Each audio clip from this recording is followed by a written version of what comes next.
Paano tanggalin ang takot at pag-o-overthink? Malalaman natin yan sa video ito. Ang takot na nararamdaman mo ay wala sa labas, nasa loob mo. At kapag natalo mo ang takot sa loob, halos lahat ng kinakatakutan mo sa labas ay mawawala.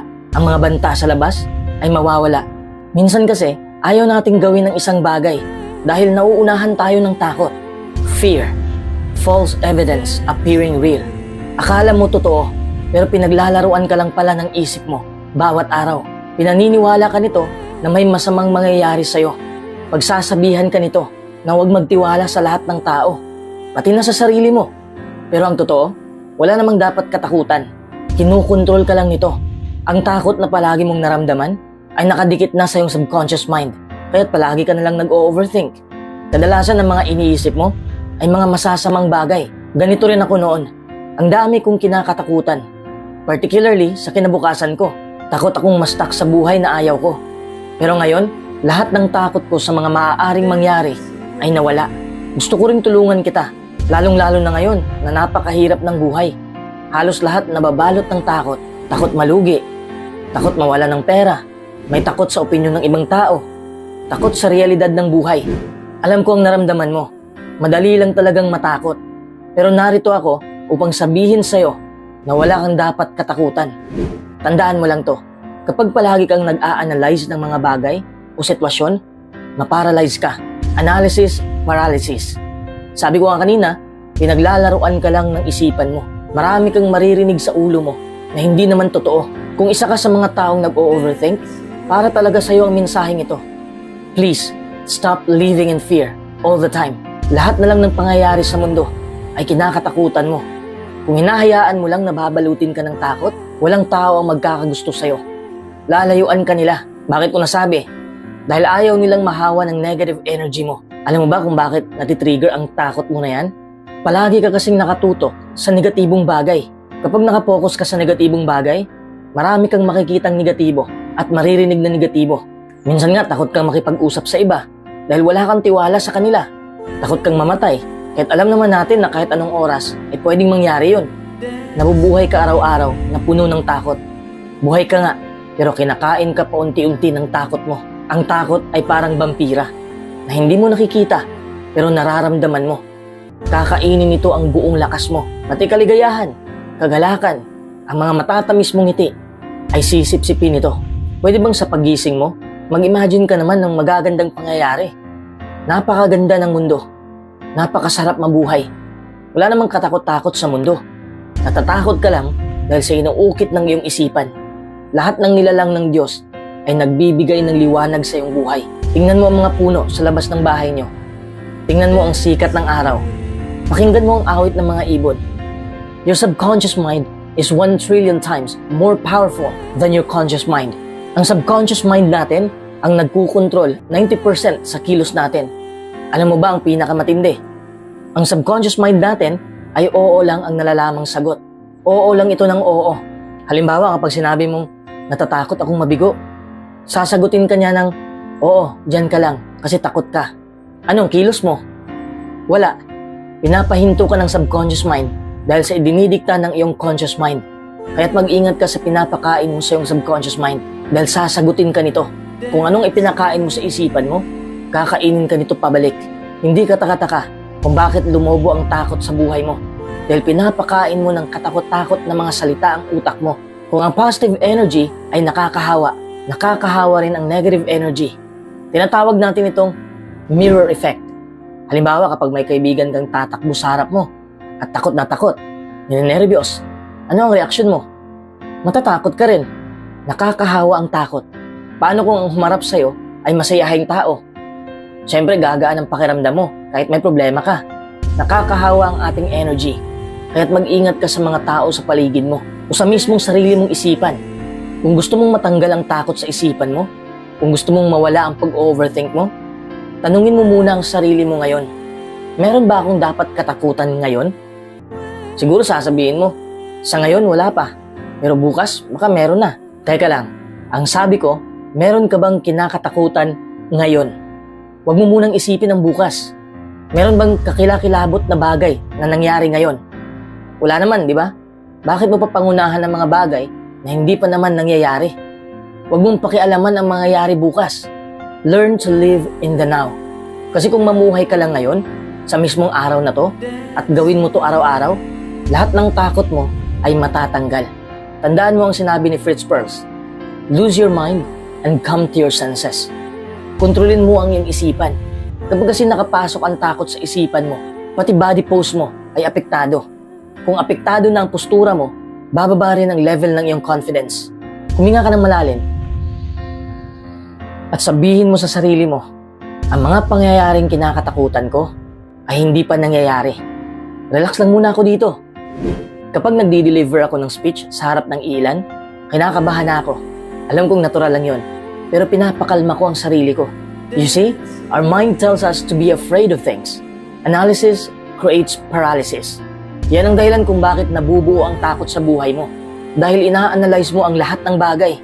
Sa buhay mo mismo ay hindi ka taga-tanaw na lang. Kasali ka sa laro ng buhay. Instead of thinking what could go wrong, focus on what could go right. Mapaparanoid ka sa kakaisip ng mga hindi ka nais-nais na bagay. Alam mo ba ang paranoia? Ito ay isang pag-iisip na pinaniniwalaan mo na grabing na impluwensya ng pagkabalisa o takot. Nadala sa punto ng panlilinlang at kawalan ng katwiran. Pero alam mo, hindi naman ibig sabihin na walang silbi ang takot. Ang konting pagkatakot ay nakakatulong din para maging alerto tayo at mag-survive sa posibleng mangyari. Pero alam rin naman natin na ang sobra ay nakakasama rin sa atin. Wala tayong dapat katakutan, pero pinaniniwala tayo ng ating isipan na meron. Your subconscious mind doesn't know the real thing. Paano ko nasabi? Kahit nananaginip ka lang ng nakakatakot na pangyayari, your heart will also beat fast. Kahit panaginip lang yon, kinain pa rin ng subconscious mind mo. Yan ang pinakamalala na sitwasyon. Kung bubuo ka ng pangit na senaryo sa isip mo, magdurusa ka talaga. It is all in your mind. You always create a story that is not true. Don't believe everything your mind tells you. Gawa-gawa mo lang yon. Matuto kang pagaanin ang iyong sarili. Huwag mong pagsabihan ang sarili mo ng mga bagay na hindi naman nakakatulong sa iyong buhay. Bitawan mo ang mga senaryo sa ulo mo na hindi naman nakakabuti sa'yo. Ganyan magtanggal ng takot sa buhay. Huwag mo silang kimkimin. Labanan mo sila. Stop justifying them. They're not serving you.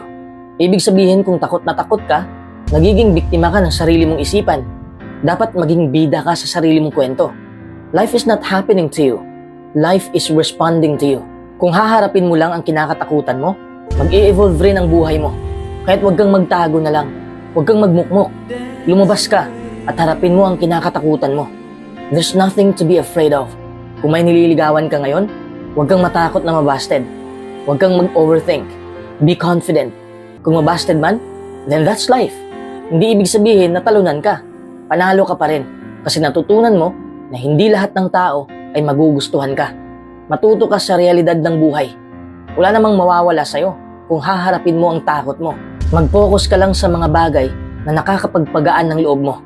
Remind yourself that fear brings you down. I am a meditative person. Minsan nakikita ako ng mga kaibigan ko na nag-meditate. Tinanong nila ako, ano ba ang nakukuha mo sa paggawa niyan?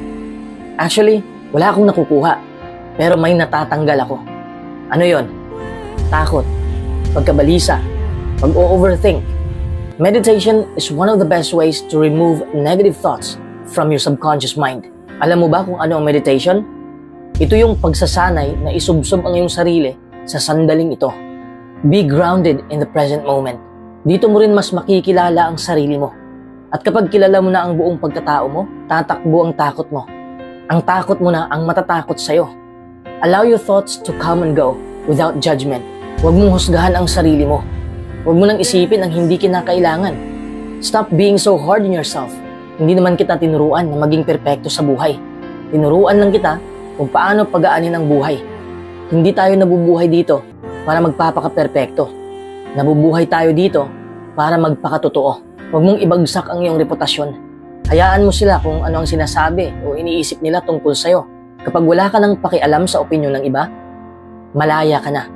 Kapag malayang-malaya ka na, hindi ka na mahahawa ng negative energy. Mas ikaw pa ang makakahawa ng positive energy sa lahat ng tao. Stop being afraid in this world. No one can harm you if you don't allow them. Perception creates reality. Ang dahilan kung bakit napapasok ka ng takot at sumusobra na ang iyong iniisip ay napakakitid ng iyong utak. Palawakin mo ang iyong isipan upang makahinga ang bawat negatibo sa ulo mo. You have to develop a greater perspective. Don't see life in a freeze frame. See life as a continuous process.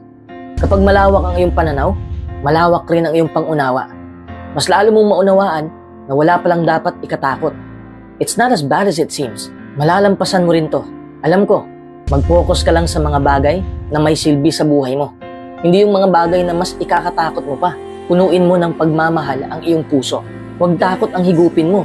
200 lang ang pagpipilian natin sa buhay. Pagmamahal o takot. Ikaw na ang bahalang pumili. Paano ba mababawasan ang anxiety? Pag-uusapan natin yan sa video ito. Ang anxiety ay kabilang sa negatibong emosyon. Kung nagdusa ka sa anxiety mo, gawin mo ang 12 diskarteng ito upang gumaan ang iyong pakiramdam. Take note, ang diskarteng ito ay nagamit ko na at gumana siya sa akin. Sana ay gumana rin sa'yo. Number 1, harapin ng paisa-isa ang bawat araw. Isipin mong mabuti, ang ikinababalisa mo ba ngayon ay ikababalisa mo rin bukas? Sa isang buwan? Sa isang taon? O sa susunod na 5 taon? Hindi tamang problemahin ngayon ang iniisip mong magiging problema bukas, na baka nga ang ilan sa mga problemang ito ay hindi naman talaga maging problema. Maya't maya, suriin mo ang iyong pananaw. Halimbawa, makakatiyak ka ba na ang kinakatakutan mong bagay ay mangyayari? Hindi ka 100% sure, di ba? Bakit ka isip ng isip sa mga bagay na hindi ka naman sure na mangyayari ba? Gumawa ka ng mga plano upang labanan ang kinakatakutan mo. Maglaan ka ng oras upang pag-isipan kung ano ba talaga ang dulot nito sa'yo. Dito mo malalaman na wala itong dulot na kasiyahan sa buhay mo. Takot lang ang hatid nito. Number 2, kumalma ka lang. Mahirap huminga kapag nauunahan ka ng anxiety. Sumisikip ang dibdib mo. Hinahadlangan ng anxiety ang pagharap mo sa mga sitwasyon. Maramdaman mo ang sakit dahil inaakala mo na hindi mo ito kakayanin. Pero akala mo lang yon. Naramdaman mong wala ka nang magawa. Naramdaman mong mahina ka. Naghahanap ka ng kanlungan kung saan-saan. Nakalulungkot mang isipin, pero hindi ito mawawala kung iiwasan mo lang. Kailangan mo talaga itong harapin. Para matalo mo ang anxiety, tratuhin mo ng maayos ang sarili mo. Kuminahon ka lang. Imbis na magmukmo ka sa gilid ng kwarto mo, bigyan mo ang sarili mo ng pagmamahal. Isipin mo ang mga bagay na nakakapagpangiti sa'yo at gawin mo yun. Kung magmumukmo ka lang dyan, mas lalong lalakas ang anxiety mo. Bakit? Kapag nakatunganga ka lang, imbis na gumawa ka ng aksyon, mas lalong paglalaruan ka ng isipan mo. Number 3, huwag mong dagdagan ang problema. Alam mo, ang pagkabalisa ay may hatid na katotohanan at kamalian. Kaya ito ang dahilan kung bakit natatakot tayo ng husto. Kasi hindi natin alam kung magkakatotoo ba ang iniisip natin o guni-guni lang natin. Parang ang lahat ng bagay ay may dalang pagbabanta. Halimbawa, noong pandemic, ang daming natamaan ng virus. Kapag inuubo ka na, tapos ang tagal mawala ng ubo mo, nag-iisip ka na ng negatibo. Iniisip mo na siguro may virus ka. Nagsasaliksik ka tungkol sa mga symptoms nito. Mas lalo kang natatakot sa nakikita mo dahil lahat ng symptoms ay nasa sayo. Kahit hindi ka pa na-test, naniniwala ka na may virus ka. Lalo na sa panahon ngayon, ang daming problema. Nabubuo ang anxiety dahil palagi tayong nakapokus sa mga bagay na hindi pa sigurado kung mangyayari ba.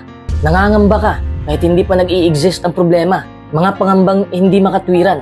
At ano ang mangyayari kapag mag-isa ka na? Kinakausap mo ang iyong sarili sa negatibong paraan. Ang tanong, nakakatulong ba sa'yo ang pag-iisip ng negatibo? Siyempre hindi, dahil negatibo yan eh. Hindi mo matanggal ang anxiety dahil dinudurog ka ng mga problemang ilusyon lang. Mga problemang gawa-gawa mo lang. Kung may sakit ka, mas lalong lalala ang sakit mo dahil sa mga problemang iniisip mo. Ganito naman halos lahat sa atin eh. Konti lang ang problema, dinagdagan natin ng iba pang problema. Problemang hindi naman nag-i-exist. Binubuo lang natin sa ating isipan. Hindi mo nga nakita ang problema, nakabuo ka na ng masamang resulta. Suspend the judgment until you get the facts. Number 4, mag-isip ka ng maayos. Alam kong mahirap mag-isip ng maayos kapag anxiety na ang nangingibabaw. Ito ang napakatindi. Hindi lang sa isipan ang anxiety, pati damdamin, naapektuhan ito. hanggang sa madamay nito ang iyong kinikilos. Huwag mong solusyonan lahat dahil hindi mo sila kakayanin. Harapin mo sila isa-isa. Magsimula ka sa isipan mo dahil dyan nag-ugat ang anxiety mo. Sabihin na natin na ang iyong anxiety ay mapang-api. Naniniwala ka na hindi mo mapipigilan ang pagkabalisa. Nararamdaman mo na wala ka nang magawa. Pero ang good news ko sa'yo, ang anxiety ay hindi mananatili magpakailanman. Inaakala mo lang na manatili ito sa ulo mo dahil sa paniniwala mo na hindi mo ito matatalo. Mag-isip ka ng maayos at malalaman mo na lang na hindi pala araw-araw ganito. May mga araw din naman na hindi ka nag-aalala ng sobra, di ba? Pwede bang umupo ka muna saglit at huminga ka ng malalim upang makapag-isip ka ng maayos? Number 5, alagaan mo ang iyong isipan. Siyempre sasabihin ng doktor na mental illness ito. Tama naman, anxiety is a state of mind. Anxiety is in your thoughts. Isipin mo ang isang banta at maramdaman mo kung ano ang naiisip mo. Gamitin mo ang pagkakataong ito upang isipin mo ang tungkol sa mga iniisip mo. Nakuha mo ba ang punto ko? I always practice meditation, training my attention and awareness and achieve a mentally clear and emotionally calm and stable state. Pakinggan mo ang mga salitang ginamit mo kapag nag-aalala ka. Nag-iinarte ka lang ba? Pinapalaki mo ba ang maliit na problema? Kailangan mong pakinggan ang sarili mo. Maririnig mo yan kapag nag-meditate ka. Ginagawa ko ito palagi. Sana'y masubukan mo rin. Palambutin mo ang mga masasakit na salita na naririnig mo galing sa isipan mo. Kapag naririnig mo ang kakilakilabot na salita, huwag mong gamitin ang kilabot para ilarawan ang isang bagay. Palitan mo lang ng hindi ka nais-nais para hindi masyadong mabigat ang salita. Kapag narinig mo ang hindi ko kaya, palitan mo ng matinding hamon ito. Ganyan ko rin kinukontrol ang mga salitang naririnig ko sa aking isipan. Ang mga matitigas na salita ay pinapalambot ko. At kapag napalambot ko na, doon ko sila dudurugin. Huwag mo silang palakihin kasi kung mangyayari yon, ikaw ang dudurugin nila. Number 6, huwag kang matakot. Ang anxiety ay isang anxiety lang. Nagiging masama lang ito kapag natatakot ka sa hatid nito. Anxious ka na sa iyong anxiety. Naniniwala ka na hindi mo makukontrol ang nababagabag mong damdamin. Mas lalong lumala ang pakiramdam mo. Subukan mo ang natutunan ko. Isipin mo lang ang 3 sentence na ito. Natural na may negatibo tayong emosyon. Hindi ako dapat nagpapadala sa iniisip ko.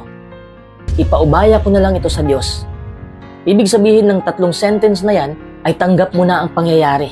Kapag hindi mo pinilit na pigilan ang iniisip mo, mababawasan din ang tensyon. Number 7, mag-focus ka sa pangarap mo. Ito ang pinakamasaklap kapag may anxiety ka. Manghihina ka mentally at physically. Naapektuhan nito ang iyong mga ginagawa at ang iyong ginagawa ay makakaapekto sa isip at damdamin mo. Vice versa lang, di ba? Imbis nagigil ka sa pangarap mo, namamanhid ka na. Pati mga tao ay lalayuan mo na. Dahil natatakot ka na makasaktan ka nila emotionally. Ang curiosity mo ay kumupas na. Ang ambisyon mo ay natuyot na. Para bang nakatira ka lang sa safe mode. Kapag nasa safe mode ka, mas lalong hindi ka safe.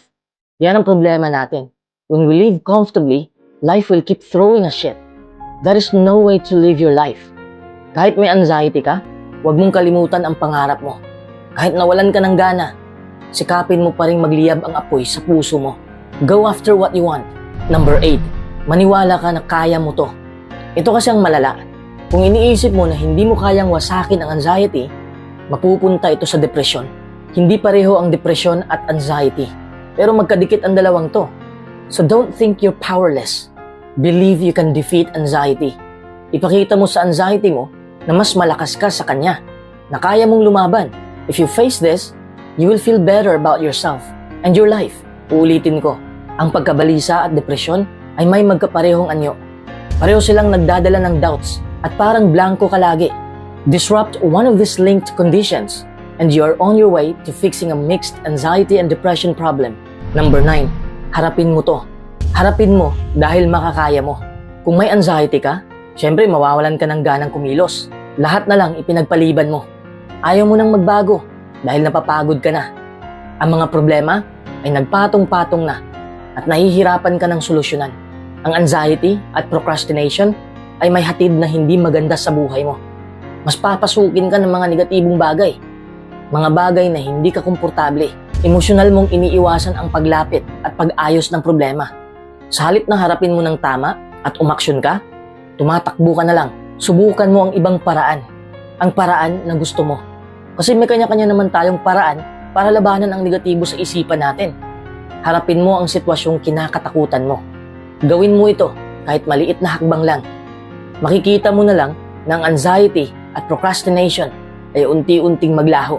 Number 10, magpakatatag ka. Bakit dapat kang magpakatatag?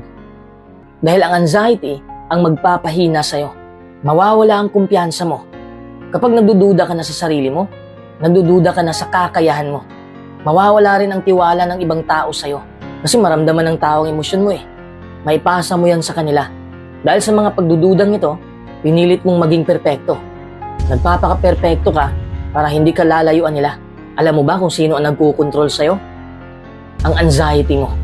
Dahil alam mong hindi ka maging perpekto, kahit anong gawin mo, magiging self-conscious ka na. At mas lalong mag-aalala ka sa iyong sitwasyon. Tandaan mo, hindi ang pagkakaroon ng anxiety ang basihan ng iyong halaga. Kahit may anxiety ka man o wala, may halaga ka pa rin. Kapag palagi mo lang iisipin na may halaga ka, tataas muli ang iyong kumpiyansa at hindi ka na mag-aalala kung ano ang sasabihin ng mga tao tungkol sa'yo at mas lalo kang tatatag. Number 11, meron itong solusyon. Lahat ng problema ay may solusyon. Hindi ko naman sinasabi na madali lang tanggalin ang anxiety sa buhay natin. Pero kaya nating tanggalin ito kung alam mo lang ang iyong dapat gawin at kung gagawin mo lang talaga, matatalo mo ang anxiety. Ang problema kasi sa karamihan ngayon ay alam na nila ang gagawin pero hindi nila ginagawa. Hindi nila inilapat ang kanilang natutunan kaya't palagi silang binalik-balikan ng anxiety. You have to work to change your anxious thoughts. Kung ayaw mo nang matakot sa kinakatakutan mo, subukan mong harapin ito. Paano mo malalaman na hindi ka natakot sa bagay na yan kung hindi mo ito hinaharap? Wala na akong ibang solusyon na masasabi. Ang pagharap na lang. Halimbawa, kung takot ka sa gagamba, subukan mong hawakan ito. Dahan-dahan lang.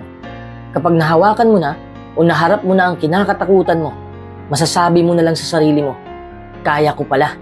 Number 12, tandaan mo na hindi ito madali. Minsan may mga taong gusto agad-agad mananalo. Gusto nakukuha agad ang isang bagay. Yun bang instant gratification? Pag may ginawa o pinapagawa, gusto may reward ka agad. Hindi yan mag-work sa realidad. Dahil ang totoong buhay ay maraming kailangang paghirapan bago mo makuha ang iyong gusto. Anxiety won't vanish by magic. Kung matagal-tagal na rin ang anxiety mo, alam naman natin na walang mahiwagang paraan para matanggal na ito agad. Kasi kung meron man, konti nang siguro nagkaka-anxiety, di ba? Pero hindi kita dinadown. Bakit? Meron ka pang dahilan para maging optimistic. Cognitive Behavioral Therapy for Anxiety has strong research support. Alam mo ba ang CBT? Itong mga steps na sinasabi ko sa'yo, ito na yun. It's the gold standard. Bibigyan pa kita ng halimbawa. Halimbawa, imbis na sasabihin mong, kung magkakasyota man ako, hindi rin magtatagal. Palitan mo ng, sa mga nagdaan kong relasyon, hindi kami nagtagal. Napansin mo ba kung ano ang kaibahan sa dalawang yan? Para lang siyang future tense at past tense. Huwag mong pangunahan ang kinabukasan mo. Dahil sigurado akong magtatagumpay ka kung aaksyonan mo lang ang mga plano mo. The techniques are simple. The results are relatively durable. You can educate yourself in their use and use what you learn.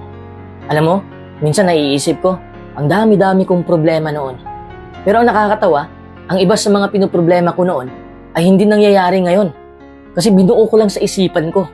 Nasayang tuloy ang mga pagkakataon ko noon dahil sa mga iniisip kong walang kwenta.